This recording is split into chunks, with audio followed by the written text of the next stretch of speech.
నమస్కారం.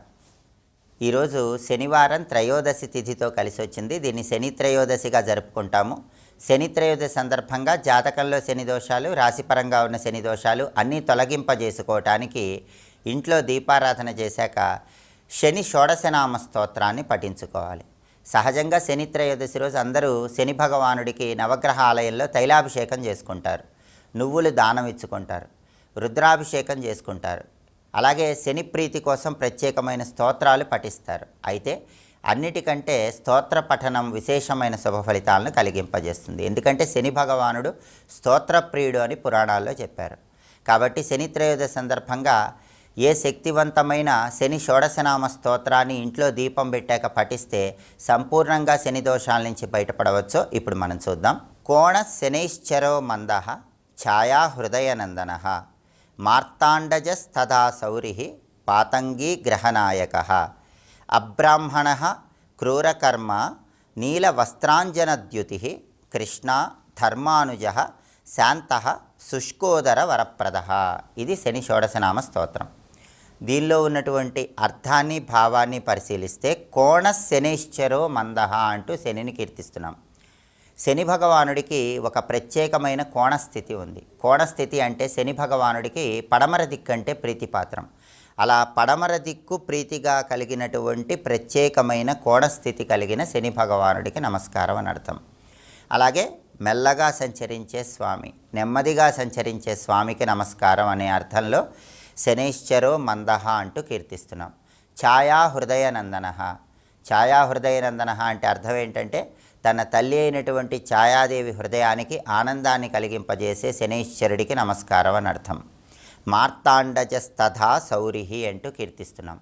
మార్తాండజ అంటే పరమేశ్వరుడి అవతార స్వరూపమైనటువంటి సూర్యనారాయణమూర్తికి పుత్రుడిగా జన్మించినటువంటి శనైశ్వరుడికి నమస్కారం అని అర్థం.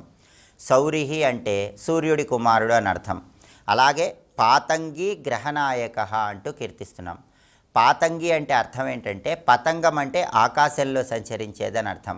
ఆకాశంలో సంచరించే స్వభావం కలిగిన సూర్యుడి కుమారుడు కాబట్టి పాతంగి అంటూ శనైశ్వరుణ్ణి కీర్తిస్తున్నాం. గ్రహనాయక అంటే గ్రహాలన్నిటికీ అధిపతి అయినటువంటి శనైశ్వరుడికి నమస్కారం అని అర్థం.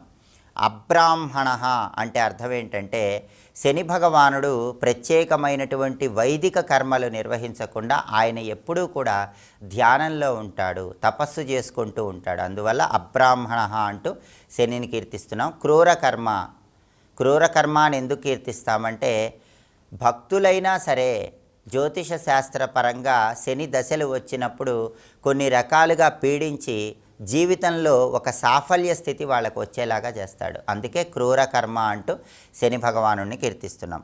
నీల వస్త్ర అంటే నీలం రంగులో ఉన్న వస్త్రాలు ధరించే స్వామికి నమస్కారం. అంజనద్యుతి అంటే కాటుక రంగులో ఉండేటటువంటి రంగులో ప్రకాశించే శనైశ్వరుడికి నమస్కారం అని అర్థం. అలాగే కృష్ణ అంటే కృష్ణవర్ణం, నీలం రంగులో ప్రకాశించే శనికి నమస్కారం. ధర్మానుజ, ధర్మానుజ అంటే యమధర్మరాజు సోదరుడైనటువంటి శనైశ్వరుడికి నమస్కారం అని అర్థం. శాంత ఎల్లప్పుడూ ప్రశాంతంగా ఉండే స్వామి. శుష్కోదర, శుష్కోదర అంటే శనైశ్వరుడు సన్నగా బక్క చిక్కిపోయి నీరసంగా కనిపిస్తూ ఉంటాడు.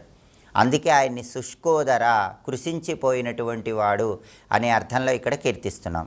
వరప్రద, భక్తులకు వరాలు అనుగ్రహించే శనైశ్వరుడికి నమస్కారం అని అర్థం. ఇలా అర్థం తెలుసుకుంటూ శని షోడశనామ స్తోత్రాన్ని శని త్రయోదశి సందర్భంగా పఠించినట్లయితే శని భగవానుడి సంపూర్ణమైన అనుగ్రహానికి సులభంగా పాత్రలు కావచ్చు. కాబట్టి శని త్రయోదశి సందర్భంగా ఏ శక్తివంతమైన శని షోడశనామ స్తోత్రాన్ని పఠిస్తే విశేషమైన శుభ ఫలితాలు కలుగుతాయో ఇంకొకసారి చూద్దాం. మరి కోణ శనైశ్చరో మందః ఛాయా హృదయనందనః మార్తాండజస్తథా సౌరిః పాతంగీ గ్రహనాయకః అబ్రాహ్మణ క్రూరకర్మ నీలవస్త్రాంజనద్యుతిః కృష్ణా ధర్మానుజ శాంతః శుష్కోదర వరప్రదః.